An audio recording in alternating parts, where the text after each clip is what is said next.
Welcome back to city news. పట్టణంలో జరుగుతున్న ధనుర్మాస మహోత్సవాలు వైభవంగా కొనసాగుతున్నాయి. శ్రీ శరణాగతి గోష్ఠి ట్రస్ట్ ఆధ్వర్యంలో నరేంద్ర రామానుజ దాసస్వామి ప్రత్యక్ష పరివేషణలో జరుగుతున్న ఈ వేడుకలలో భాగంగా గోదాదేవి 24వ పాసురాన్ని ద్రవిడ భాషల్లో స్తుతించారు. అదేవిధంగా శ్రీ పుష్పయాగం విశేషంగా జరిపారు. మహిళలు పుష్పాలతో నింపిన బుట్టలను శిరస్సుపై పెట్టుకుని భగవత్ రామానుజులను పూల పల్లకీపై అలంకరించి భక్తి శ్రద్ధలతో స్వామివారిని ఊరేగించారు. ఈ సందర్భంగా అన్నప్రసాద వితరణ చేశారు. భక్తులు అధిక సంఖ్యలో పాల్గొన్నారు.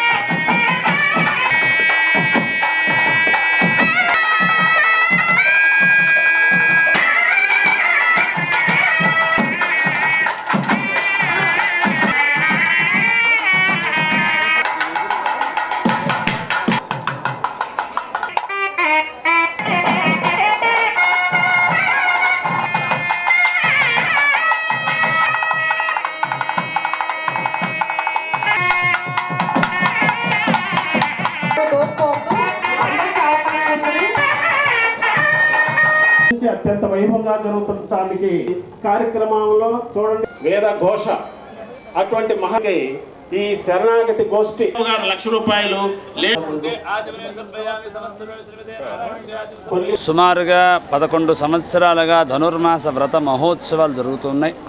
శ్రీమత్ పరమహంస పరివ్రాజకాచార్య శ్రీ శ్రీ శ్రీ త్రిదండి చినజీర స్వామి వారి మంగళాశాసనంతో శరణాగతి గోష్ఠి యొక్క ఆధ్వర్యంలో అద్భుతంగా ఈ ధనుర్మాస కార్యక్రమాలు జరుగుతున్నాయి. మా గురువుగారు సీతారామానుజాచార్య స్వామి వారి యొక్క పర్యవేక్షణలో కూడా జరుగుతున్నాయి. ఈ ధనుర్మాస వ్రత మహోత్సవాల్లో మనందరికీ కూడా గోదాదేవి అందరినీ కలిసి ఉండమని చెప్పింది. మనందరం ఒకటే కుటుంబం, వసుదైక కుటుంబం. మన కుటుంబంలో మన మధ్య ప్రేమ తప్ప, అనురాగం తప్ప, దయా వాత్సల్యం తప్ప ద్వేషము కానీ, అహంకారం కానీ, అసూయ కానీ ఉండకుండా మన తల్లిదండ్రుల దగ్గరికి మనం ప్రేమగా వెళితే వాళ్ళు ఆనందపడతారు. అలా ఆనందపడేటట్లుగా గోదాదేవి అందరినీ, విశ్వంలో ఉన్నటువంటి అన్ని జీవుల్ని కూడా భగవంతుడి దగ్గరికి తోడ్కుని వెళ్ళి భగవంతుడి దగ్గర ఆనందాన్ని అనుభవించింది.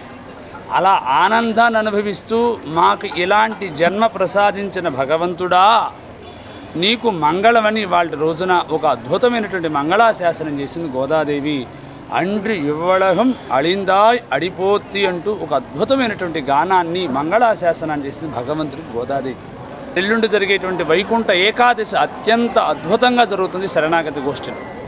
భగవంతుడు వైకుంఠ ద్వారములో నుండి వేంచేస్తూ ఉన్నప్పుడు ఈ జీవులందరినీ తీసుకుని తాము వైకుంఠంలోకి అడుగు పెడుతూ ఉంటారు. అలాంటి ఉత్సవం రేపు జరిగేటువంటి 10వ తారీఖు రోజు జరుగుతుంది. మరలా 11వ తారీఖు కోడారై మహోత్సవం. మనం చేసేటువంటి కార్యక్రమానికి ప్రధానమైనటువంటి ఉత్సవం కోడారై మహోత్సవం. ఆ కోడారై మహోత్సవాన్ని రేపు అనగా 11 శనివారవ తారీఖున ఉదయం 10 గంటల దగ్గర నుంచి కోడారై మహోత్సవం ఆరంభమవుతూ ఉంటుంది.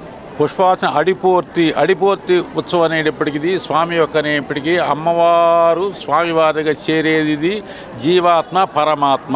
జీవాత్మ అంటే 25, 26 తత్వం పరమాత్మ. ఈ 2 తత్వాలు ఇల్లుని కలుస్తాయి. కలిసిన తర్వాత ఈ 2 తత్వాలు అనుభవించేది కూడారే పాయసాన్ని అనుభవిస్తారు. అంటే స్వామి అమ్మ కలిసి అందరు కూడారై వెళ్ళం శ్రీ గోవింద ఉందన్నై పాడి పరయగుండు యాంపరి సమ్మానం నాడు పొగడం పరిసానరాగా సూడకమే తోడుబడియే తోడేసి ఉప్పువే పాడకమే అన్నే పలకడం యామనము ఆడ ఇడుపు అది పిన్నే పారుసోర్ 3 నెయ్యిపేద ముడంకై వజవార కుడుకుతుంది. అంటే అమ్మవారు స్వామివారు ఆ రోజు ఈ కూడారై పాసన అనుభవించి అందరూ చక్కగా భోగ్యంగా ఆరగిస్తారు. జీవ పరమాత్మలు, జీవుడు పరమాత్మ ఆ రోజు కలిసి ఉంటాయి. తర్వాత కలిసిన తర్వాత ఎప్పటికీ 13వ తారీఖున గోదా కళ్యాణం. అమ్మవారి 30 రోజులు వ్రతం చేసి అమ్మవారిని రంగనాథ స్వామి పొందుతుంది వ్రతం వటపత్ర. సంక్రాంతి పండుగ సందర్భంగా కోడి పందాలు, పేకాట వంటి అసాంఘిక కార్యకలాపాలకు పాల్పడరాదని తెనాలి డీఎస్పీ జనార్దన్ రావు తెలిపారు. ఇటువంటి కార్యక్రమాలు చట్టవిరుద్ధమని, ఎవరైనా ఇటువంటి కార్యక్రమాలకు పాల్పడితే చట్టపరమైన చర్యలు తీసుకుంటామని ఆయన హెచ్చరించారు. ఒకసారి కేసు నమోదైతే ప్రతి సంవత్సరం బైండ్ ఓవర్ చేయడం జరుగుతుందని డీఎస్పీ జనార్దన్ రావు హెచ్చరించారు. తెనాలిలో సంక్రాంతి జరుపుకునే అందరికీ కూడా ముఖ్యంగా చెప్పేది ఏంటంటే కోడి పందాలు, పేకాట జోలికి పోకండి. అవి మేము అఫీషియల్గా హైకోర్టు వారు ఎవరికి అలౌ చేయట్లేదు. మీరు నమ్మి మోసపోవద్దు. వెళ్ళి తెలియని సంక్రాంతి కదా కోడి పందాలు చూడాలి, ప్యాకాట్లు పాల్గొనాలనే అత్యుత్సాహంతో వెళ్ళి ఇబ్బందులు పడతారు. దొరికితే కేసులు పెడతారు. ప్రతి సంవత్సరం ఈ పండుగ సందర్భంలో ఒక సంవత్సరం కేసు మీ మీద రిజిస్టర్ అయితే ప్రతి సంవత్సరం మిమ్మల్ని బైండ్ ఓవర్ చేయడం జరుగుతూ ఉంటుంది. కాబట్టి ఎవరు కూడా ఇటువంటి అసాంఘిక కార్యక్రమాల్లో పాల్గొని మీరు ఇబ్బంది పడకుండా ఉండాలని ఈ పత్రికాముఖంగా మీ అందరికీ విజ్ఞప్తి చేయడం జరుగుతుంది. బాపట్ల జిల్లా వేమూరు మండలం జంపని గ్రామంలో చరిత్ర ప్రసిద్ధిగాంచిన చోళ రాజులకు పూర్వం నాటి శ్రీ చెన్నకేశవుల ఆలయంలో వార్షిక వైకుంఠ ఏకాదశి ఉత్సవానికి ఆలయాన్ని ముస్తాబు చేస్తున్నారు. శుక్రవారం వైకుంఠ ఏకాదశి పర్వదినం సందర్భంగా తెల్లవారుజామున చెన్నకేశవ స్వామి వారికి గోదా అమ్మవారికి సుప్రభాత సేవానంతరం ధనుర్మాస పూజ తిరుప్పావై పట్టణం నిర్వహించనున్నట్లు అర్చకులు శ్రీనివాసమూర్తి తెలిపారు. 4 గంటలకు గోపూజ, ఉత్తర ద్వార పూజ అనంతరం శ్రీ భూసహితుడైన శ్రీ చెన్నకేశవ స్వామివారి ఉత్సవ మూర్తులను గరుత్మంత వాహనంపై వేంచేసి ఉత్తర ద్వారం నుండి భక్తులకు దర్శనమివ్వడం జరుగుతుందని తెలిపారు. ఈ సందర్భంగా ఎంతో పవిత్రమైన ఫలప్రదమైన ఎల్లవేళలా ఓంకారనాద శబ్దం వినిపించే దక్షిణావర్త శంఖం ద్వారా స్వామివారి అర్చన తీర్థ జలాన్ని భక్తులకు వినియోగించడం జరుగుతుందని తెలిపారు. ధనుర్మాస పర్వదినాల్లో వైకుంఠ ఏకాదశి పర్వదినం రావడం వలన ఈ సందర్భంగా తిరుప్పావై గోష్ఠి నిర్వహించే వైకుంఠ ఏకాదశి విశిష్టతను భక్తులకు వివరించడం జరుగుతుందని తెలిపారు. భక్తులకు ఎలాంటి అసౌకర్యం కలగకుండా ఉండేందుకు క్యూ లైన్లు ఏర్పాటు చేసినట్లు వెల్లడించారు.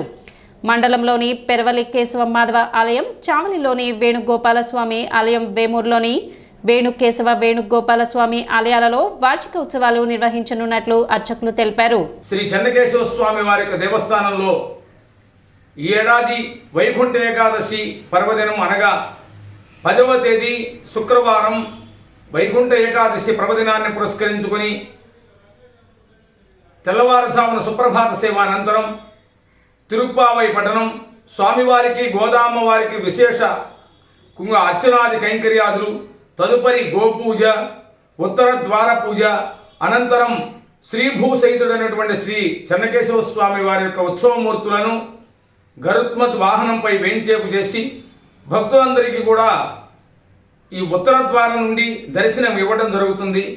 ఏకాదశి వ్రత మహత్యంలో తెలియజేసినట్టుగా అన్ని ఏకాదశుల్లోకి కూడా వైకుంఠ ఏకాదశి ఎంతో ప్రాశస్త్యం చెందినటువంటిది.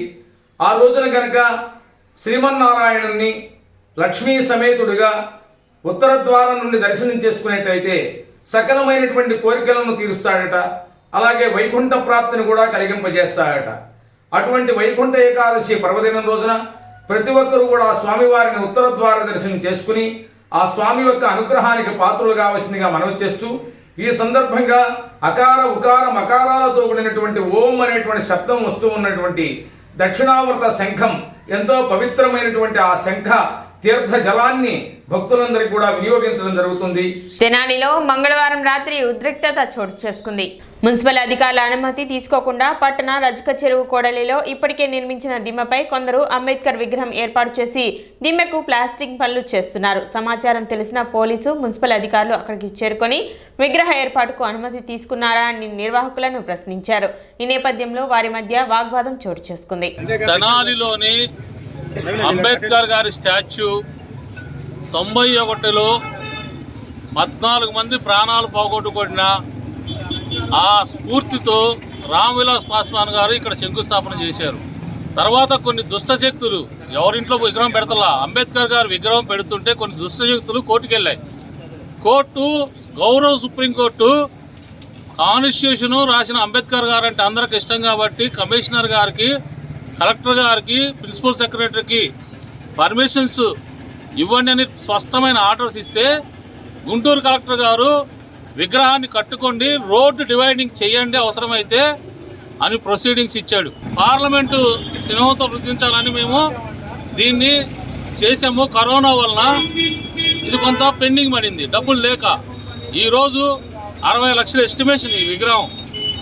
ఒకటే అడుగుతున్నానండి అధికారులకు కానీ, ఎవడో ఫోన్ చేస్తే వచ్చిన అధికారులకు కానీ, లేకపోతే పాలకులకు కానీ, తెనాలిలో గల్లీకి ఒక విగ్రహం పెట్టారు, పర్మిషన్లు ఉన్నాయా? ఎన్టీఆర్ విగ్రహాలు, వైఎస్ఆర్ విగ్రహాలు, ధర్మారావు గారి విగ్రహాలు, మనిషికి ఒక విగ్రహాలు పెట్టుకున్నారు. పోలీసు ఆఫీసర్ విగ్రహాలు పర్మిషన్స్ ఉన్నాయా? ఈ విగ్రహానికి కోర్టు ఆర్డర్ ఉన్నది, కలెక్టర్ ప్రొసీడింగ్స్ ఉన్నాయి. Court order, collector proceedings, municipal office permission ఉంటే కొత్తగా పర్మిషన్ తీసుకోవాలంట. ఇదేంటో నాకు ఎక్కడ అర్థం కాల.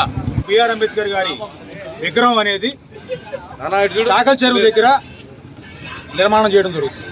గత కొన్ని సంవత్సరాల నుంచి కూడా బాబాసాహెబ్ అంబేద్కర్ గారి యొక్క విగ్రహం అనేటువంటి నిర్మాణం జరుగుతూ ఉంది.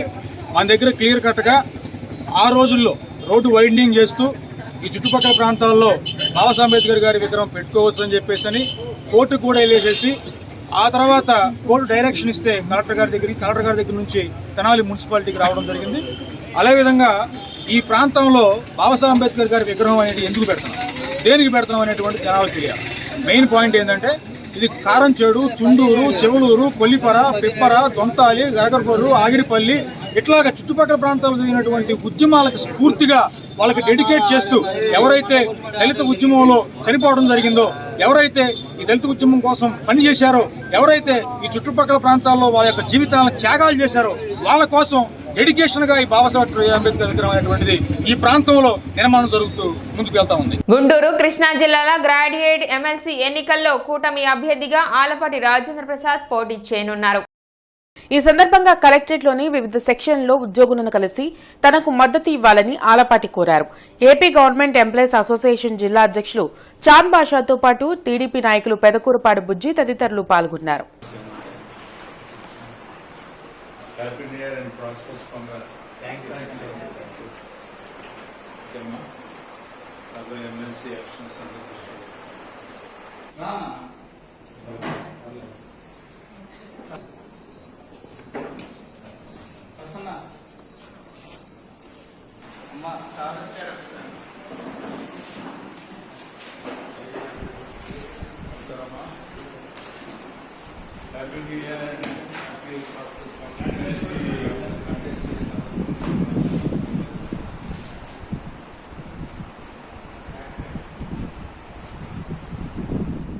ఇంటర్మీడియట్ విద్యలో రాష్ట్ర ప్రభుత్వం కీలక మార్పులకు సిద్ధమవుతుంది. దీనికి సంబంధించిన ప్రతిపాదనలు ఇంటర్మీడియట్ బోర్డు కార్యదర్శి కృతికా శుక్లా తెలిపారు.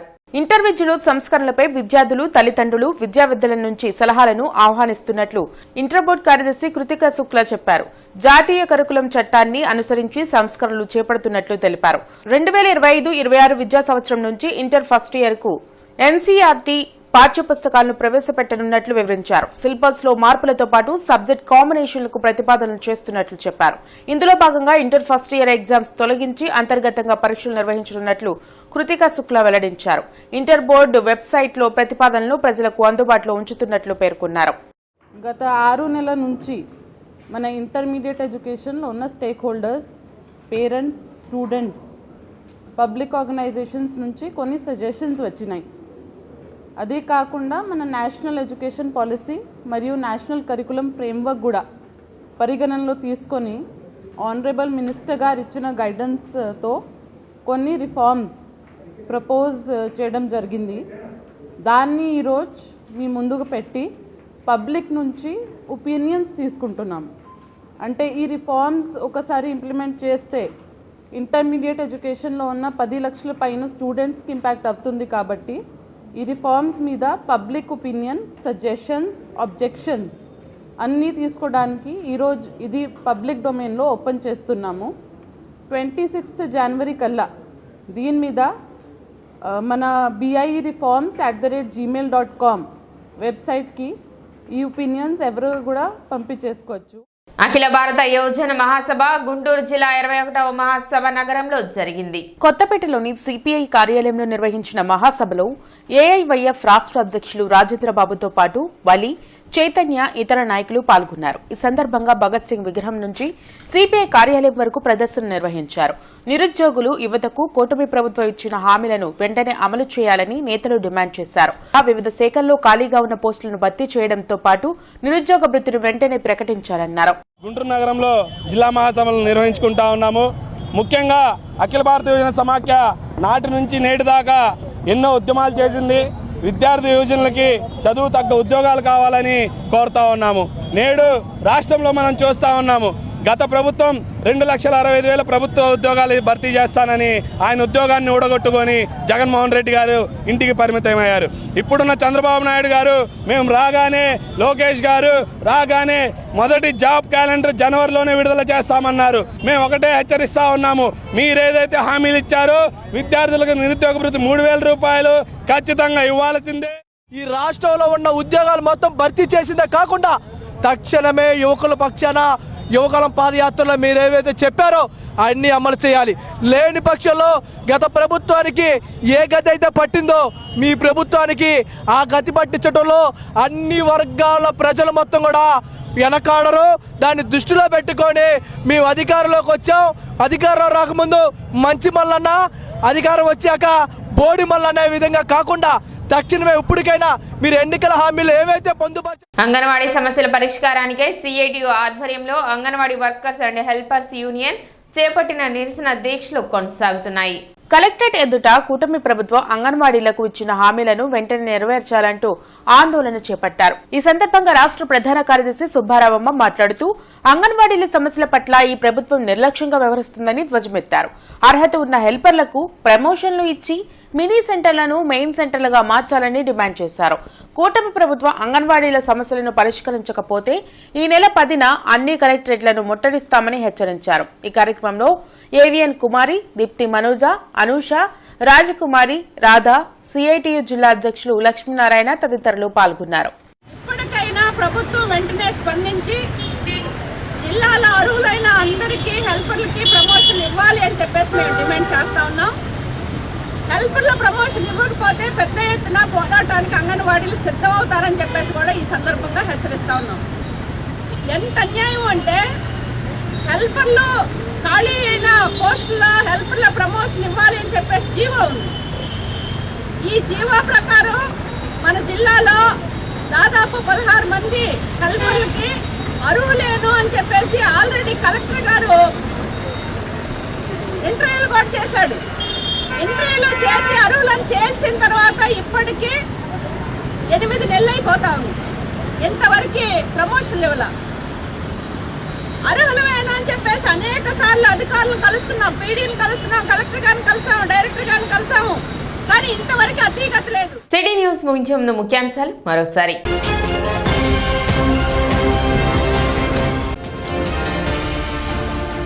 విద్యుత్ బిల్లులపై అదనపు ఛార్జీల భారాన్ని తగ్గించాలని డిమాండ్ చేస్తూ కాంగ్రెస్ పార్టీ ఆధ్వర్యంలో నిరసన.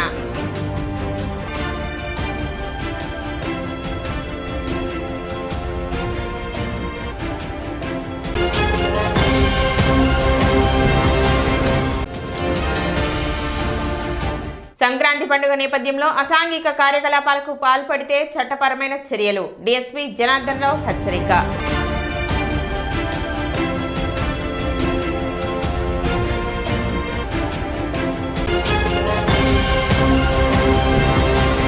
సిటీ న్యూస్ ఇంతటితో సమాప్తం. నమస్కారం.